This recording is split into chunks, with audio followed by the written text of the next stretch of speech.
You, John Fitzgerald Kennedy, do solemnly swear I, John Fitzgerald Kennedy, do solemnly swear that you will faithfully execute the office of President of the United States that I will faithfully execute the office of President of the United States and will, to the best of your ability, and will, to the best of my ability, preserve, protect, and defend the Constitution of the United States. preserve, protect, and defend the Constitution of the United States. So help you God.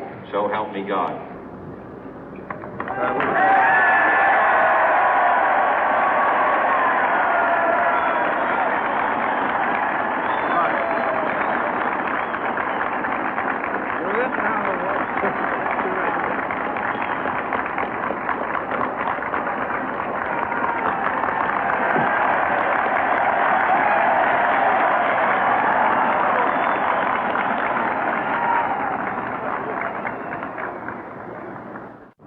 Vice President Johnson, Mr. Speaker, Mr. Chief Justice, President Eisenhower, Vice President Nixon, President Truman, Reverend clergy, fellow citizens. We observe today not a victory of party, but a celebration of freedom, symbolizing an end as well as a beginning, signifying renewal as well as change.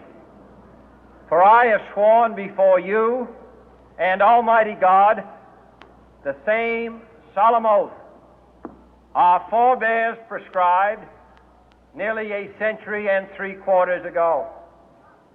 The world is very different now, for man holds in his mortal hands the power to abolish all forms of human poverty and all forms of human life. And yet the same revolutionary beliefs for which our forebears fought are still at issue around the globe. The belief that the rights of man come not from the generosity of the state, but from the hand of God. We dare not forget today that we are the heirs of that first revolution. Let the word go forth from this time and place to friend and foe alike that the torch has been passed to a new generation of Americans born in this century, tempered by war, disciplined by a hard and bitter peace, proud of our ancient heritage, and unwilling to witness or permit the slow undoing of those human rights to which this nation has always been committed and to which we are committed today at home and around the world.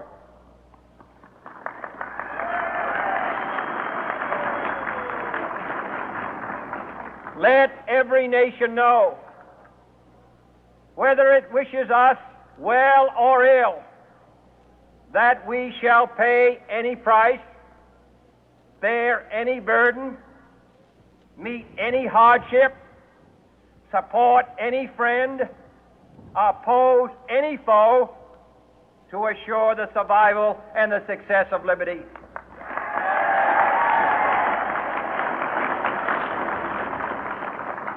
This much we pledge and more. To those old allies whose cultural and spiritual origins we share, we pledge the loyalty of faithful friends. United, there is little we cannot do in a host of cooperative ventures. Divided, there is little we can do, for we dare not meet a powerful challenge at odds and split asunder. To those new states whom we welcome to the ranks of the free, we pledge our word that one form of colonial control shall not have passed away, merely to be replaced by a far more iron tyranny. We shall not always expect to find them supporting our view, but we shall always hope to find them strongly supporting their own freedom, and to remember that in the past, those who foolishly sought power by riding the back of the tiger ended up inside.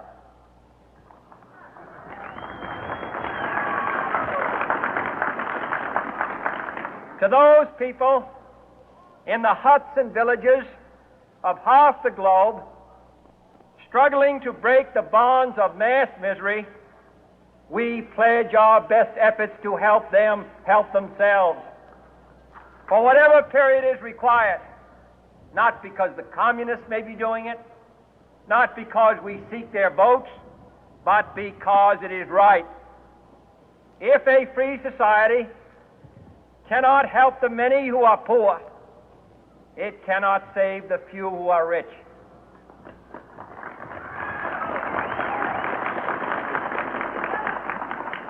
To our sister republics south of our border, we offer a special pledge to convert our good words into good deeds, in a new alliance for progress, to assist free men and free governments in casting off the chains of poverty. But this peaceful revolution of hope cannot become the prey of hostile powers. Let all our neighbors know that we shall join with them to oppose aggression or subversion anywhere in the Americas. And let every other power know that this hemisphere intends to remain the master of its own house.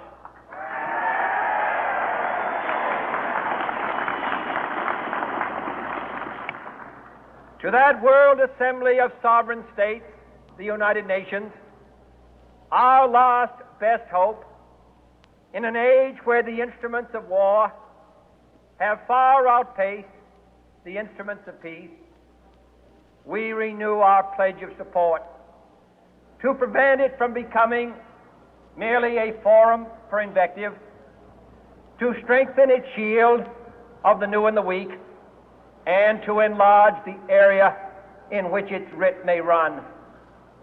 Finally, to those nations who would make themselves our adversary, we offer not a pledge, but a request that both sides begin anew the quest for peace. Before the dark powers of destruction, unleashed by science, engulf all humanity in planned or accidental self-destruction, we dare not tempt them with weakness, for only when our arms are sufficient beyond doubt can we be certain beyond doubt that they will never be employed. But neither can two great and powerful groups of nations take comfort from our present course, both sides overburdened by the cost of modern weapons, both rightly alarmed by the steady spread of the deadly atom, yet both racing to alter that uncertain balance of terror that stays the hand of mankind's final war. So let us begin anew, remembering on both sides that civility is not a sign of weakness, and sincerity is always subject to proof. Let us never negotiate out of fear, but let us never fear to negotiate.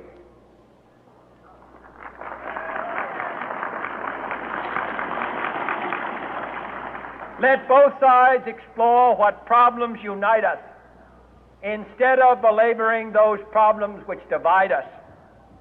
Let both sides, for the first time, formulate serious and precise proposals for the inspection and control of arms, and bring the absolute power to destroy other nations under the absolute control of all nations.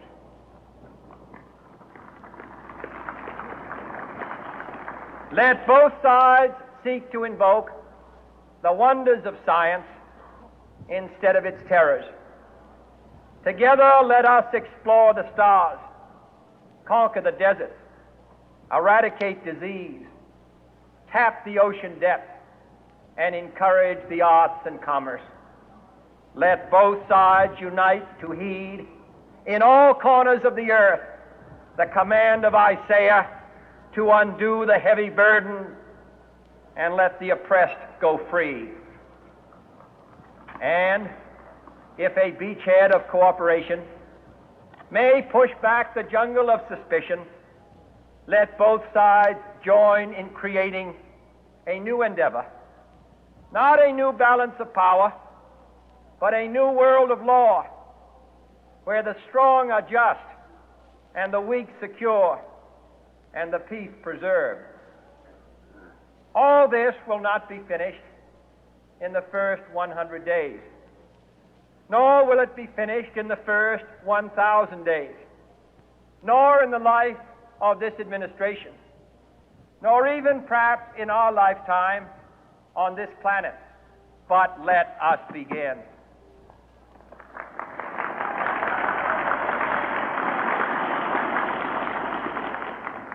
In your hands, my fellow citizens, more than mine, will rest the final success or failure of our course.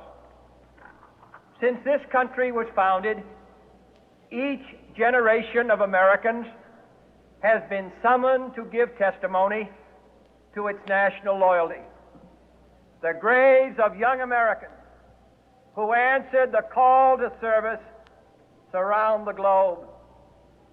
Now the trumpet summons us again, not as a call to bear arms, though arms we need, not as a call to battle, though in battle we are, but a call to bear the burden of a long twilight struggle, year in and year out, rejoicing in hope, patient in tribulation, a struggle against the common enemies of man, tyranny, poverty, disease, and war itself.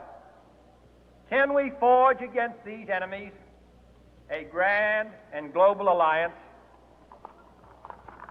north and south, east and west, that can assure a more fruitful life for all mankind? Will you join in that historic effort?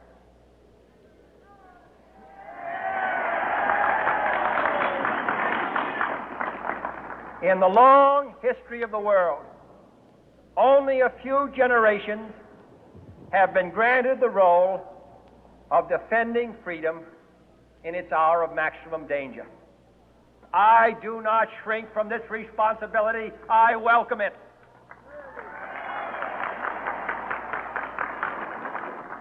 I do not believe that any of us would exchange places with any other people or any other generation.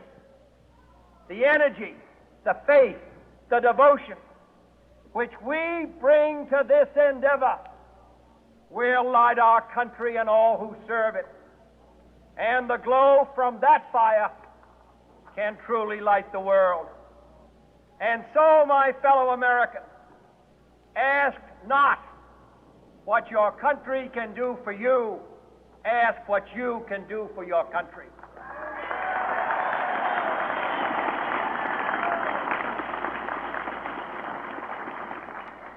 My fellow citizens of the world, ask not what America will do for you, but what together we can do for the freedom of man.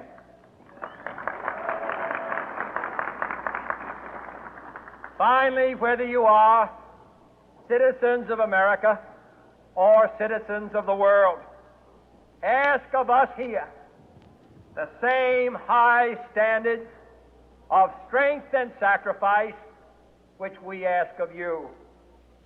With a good conscience, our only sure reward, with history the final judge of our deeds, let us go forth to lead the land we love, asking His blessing and His help, but knowing that here on earth God's work must truly be our own.